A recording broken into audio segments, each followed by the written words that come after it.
presentation. It was very interesting, especially talking about the IEP. I noticed that is very important for the program.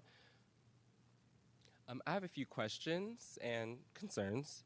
One of those being, how do we get support for our deaf students or students with no native language like Spanish that's spoken? But my biggest concern is recognizing or getting a program that has ASL language as well. Because a lot of people who use ASL have been deprived. So we've been focusing on English learners and that classification because many of our deaf students, they're quick to be classified as English learners and then use that program. And also in that program, I noticed there's on LAUSD.com, there's a program called BGC, Bilingual Grammar, Bilingual Grammar Curriculum.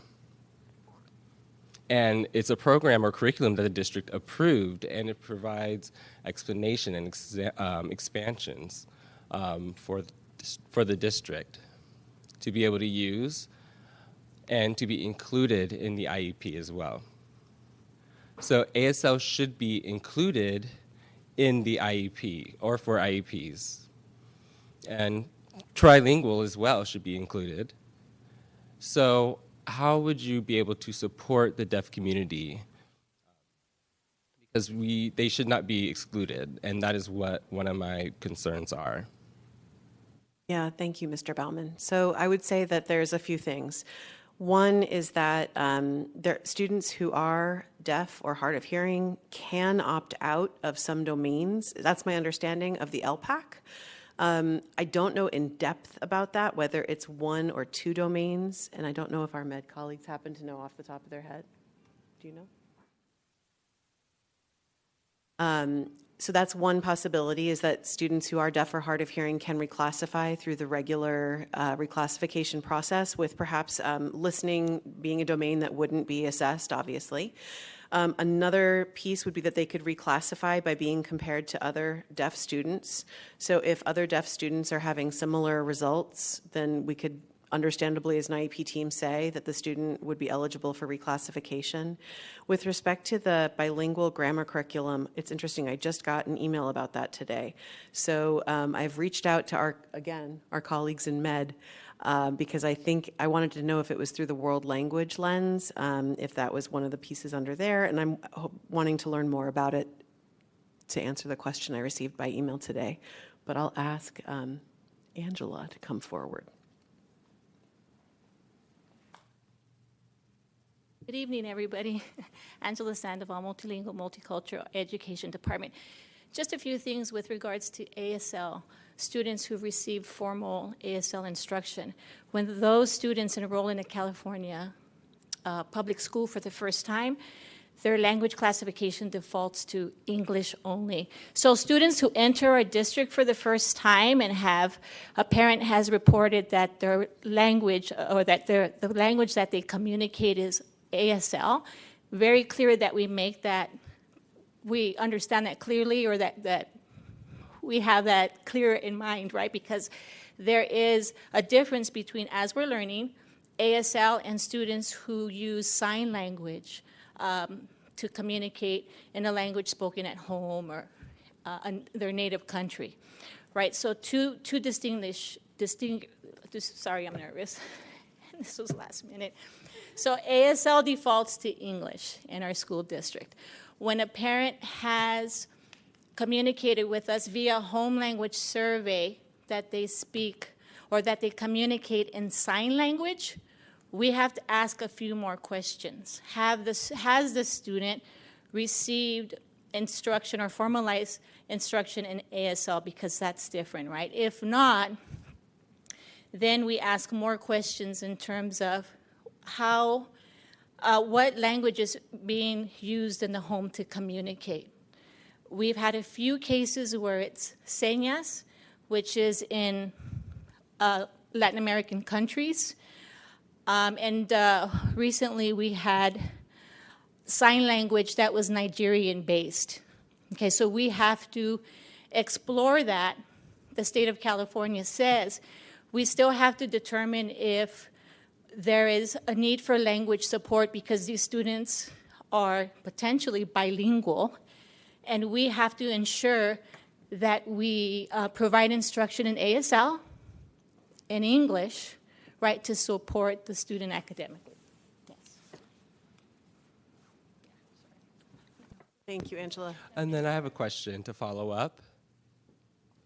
Thank you for your response and your answer. So I need to clarify a few things. So the information that was presented to us is very well, but I want to clarify some of the data there, and specifically in regards to the deaf community, and also to let you know that ASL is a bona fide language in itself. It shouldn't be something to be reclassified as English because it is not that at all. So if you're trying to use ASL for English learners, that will totally deter your goal. And it's not appropriate and it's not the right information. The student needs bilingual support or trilingual support. So we must separate the two. ASL has its own syntax, grammatical structure, rules, and usage. And the students who sign are visual learners. So they're able to communicate and express themselves through the vocabulary through ASL, which is beautiful. So that is what we need to focus on. That's the information in that regards we need to focus on. And what kind of materials and resources can we give to provide them language? And most of them do not speak. Most of them can't hear at all. So using that research or data that you presented to us now for them would be a hindrance and a harm to them and cause even further language deprivation. Forcing them to learn English that they'll never understand, that they'll never speak, that they'll never be able to hear, they won't be able to hear a word in English. So it's useless and, like I said, causes further language deprivation, and they won't learn. I mean, we're using this to learn math, history, and all the basics that they need. And so this data is just incompatible for those deaf children. And I would like to encourage the team to really think more carefully on how you present the data clearly on English learners and explain that the classification, what it is and why. Don't just say this is for the deaf community because it just doesn't work for them.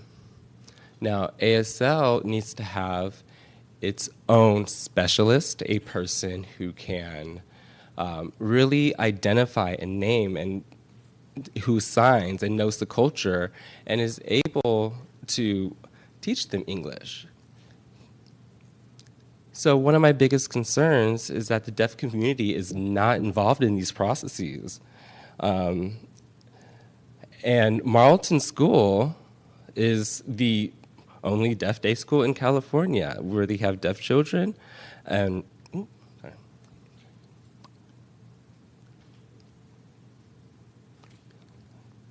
excuse the interpreter. So there are millions of deaf children in the state of California whose parents are very frustrated in the sense of literacy for their children and asking why can't they graduate? What's going on? What is wrong? And we're failing them. The system is failing them. And so we need to research and have this data that's appropriate. And so that's what my concern is when I hear ASL English being lumped together. Absolutely not. It does not pan out. Thank you. Lydia Costa-Stevens, Executive Director of the Multilingual Multicultural Education Department. Agree, and there is so much for us to learn. We look at every individual child one child at a time, name, need, and asset. That is how our district is driven. But I will tell you, when students enroll and complete the home language survey, one of the first things we recommend, because generally it is the classified people in the front office, is that they pull in the EL designee and the APIS to determine what services have been rendered before or might need to be rendered before even the initial LPAC can move forward. The problem we have is Ed Code says we must test students within 30 days with the initial LPAC. And sometimes that does not line up with, honestly, doing what's right for kids and trying to meet every single need when you have some schools who may have dual identified students, that's the term I use, EL, students with disabilities, at high percentages. We are getting better at that. For the last 2 years, we focused on concentrated training with our APISs, our EL designees, on how to flag those enrollment packets right away and meet with parents to try to understand exactly, because filling out a home language survey, by the way, does not tell you the story of language at a home. That is an Ed Code process that must be followed. It's the conversations that happen afterwards. So my apologies for any statements of the space that we're learning in, and I would love anything you can send me for us to continue to research and work on this. This policy was revised. It is now a dual policy between MMED and the Special Ed Office. Just background, Luna and I have been advocates around this work for over 20 years. Because of who we are, our children's needs, and the schools that we serve. So there's passion around this. But you're absolutely right.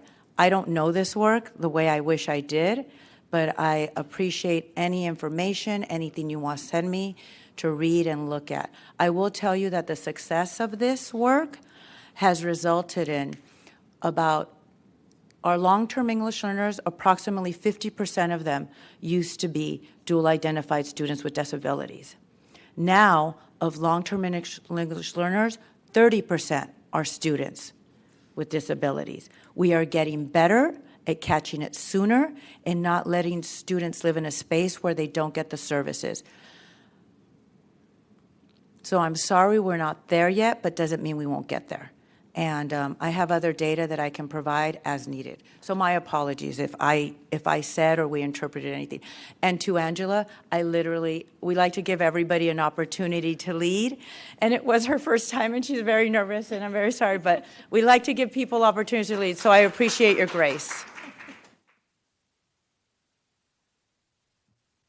So one program I strongly recommend is the BGC, Bilingual Grammar Curriculum, and I've seen it in action and it works. We use it at Marlton School, and I've seen it firsthand. And the deaf children, the students, the hearing, the Spanish, they all benefit from that program. So we have a curriculum for ASL and a curriculum that includes all the tests, and I've seen just everything work together, and I've seen what difference it's made. And this could be standardized for the whole school district, and I'm happy to share this resource with you. And I promise you, and I'm promising for Luna, we and both of us will go visit and dig in and check it all out and connect with you if I may follow up with you again. Thank you.